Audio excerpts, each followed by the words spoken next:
Expect more.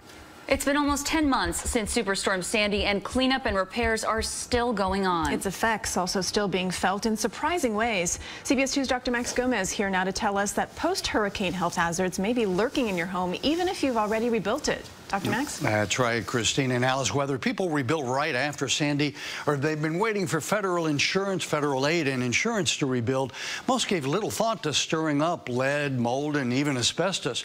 And all of those could cause health problems now and in the future. It looked dry, but it was absolutely not. It was totally soaked. Luis Benitez's garage bedroom was completely flooded during the storm. He ripped out the drywall and thought the room had dried out, but his son's asthma kept flaring up. Well, it gets hard to breathe when I forget to take my medicine. Turns out the insulation under the floor was wet and growing mold. The same thing that's happened to people who replaced their floors and walls soon after the storm and didn't realize they were closing in moisture.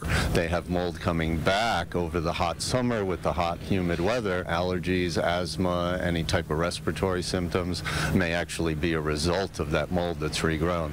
The water was approximately to this height. It was definitely over my shoulders. Larry Schlossberg also had mold problems in his basement and bedrooms, but his family health issues came more from piles of debris collected on the neighbor's lawn. They smelled.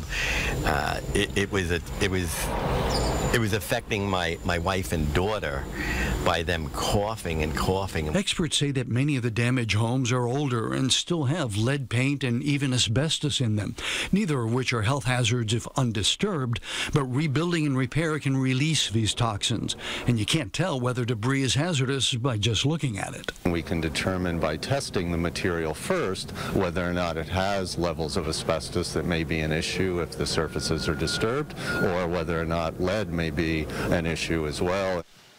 If lead or asbestos are present, you should let experienced environmental contractors do the cleanup and remediation to prevent possible health problems years down the road. And by the way, soil in your yard should also be tested, especially if kids or pets play in the yard, because that might be contaminated too. Christine? Okay, Dr. Max, thank you for that advice. In addition to health issues, some victims of Hurricane Sandy's wrath also battling another problem, bad contractors. And now CBS 2 is demanding